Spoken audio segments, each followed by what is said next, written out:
V Pariz je v decembru sicer odpotovalo 10 ustvarjalcev iz Slovenije, največ prav iz Maribora, za kar imata zasluge slikarja Igor Orešič in Rado Jerič. Njihova dela, ki so stala pod znamenito piramido v Louvru, so trenutno na ogled v mariborski art kavarni hotela Piramida. Tudi fotografija Arnuša in skulptura Zlomljena krila. Tako da zelo sem vesel, ponosen in upam, da bodo naši umetniki še naprej tako uspešno ne samo predstavljali Slovenijo, ampak tako uspešno živeli svojo umetnost, ki jo delajo. V športu smo navajeni tega adrenalina, ampak tudi v umetnosti je ta adrenalin, seveda, ko vidiš svoje delo, da visi v tako eminentni galeriji oziroma inštituciji muzejev, kot je Louvre v Parizu, in seveda potem, ko vidiš odziv obiskovalcev, ki se ustavljajo v tvojem delom in tvojim delom, v mojem primeru fotografijo, in skoraj vsi so fotografirali to moje delo, ki je bilo tam razstavljeno, seveda si zelo ponosen na to.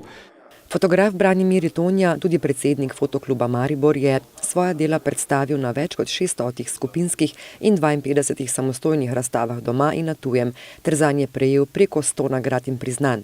Posebej je ponosen na Glazerjevo listino Mestne občine Maribor. Marjan Mirt je likovno akademijo končal v Zagrebu, njegova dela pa je mogoče videti v mnogih slovenskih mestih, tudi na javnih prostorih v Rusiji in Avstriji. V vseh mestih so njegove skulpture že postale obiskane turistične točke, tudi njegova prva v Mariboru na Židovskem trgu od leta 2002. Prav v zvezi s slednjo, z imenom 5 organskih nevarnosti, je Mirt na župana naslovil prošnjo za ureditev statusa, saj je skulptura res v nevarnosti, saj ni pričvrščena in jo zaradi dogodkov na Židovskem trgu premikajo. Moja želja je, da se ta zadeva, če bi lahko, da ali se dokončno reče, da to ne sodi tam, ali pa da se res uredi status, da se dokončno fiksno postavi.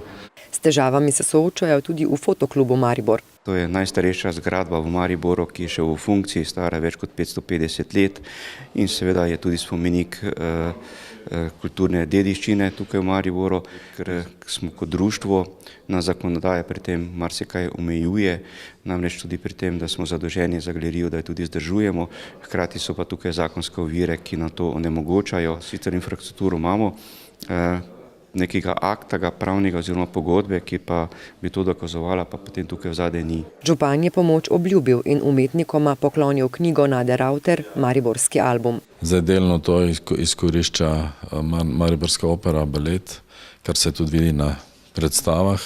Imamo pa še dosti možnosti, na eni strani likovna umetnost, na drugi strani drugi festivali, ki se v Mariboru dogajajo.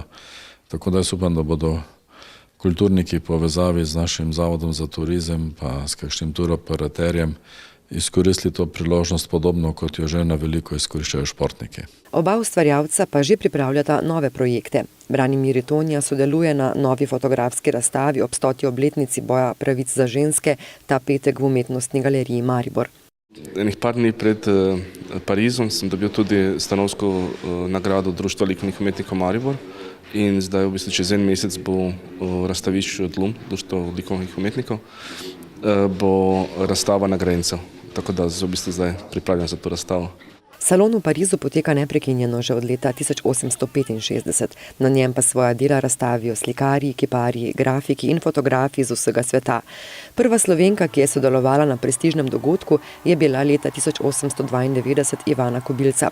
Nato pa slovenskega predstavnika na salonu ni bilo vse do lani, ko je bila nagrajena multimedijska umetnica Eva Petrič, ki prihaja s svojo razstavo v Maribor v marcu.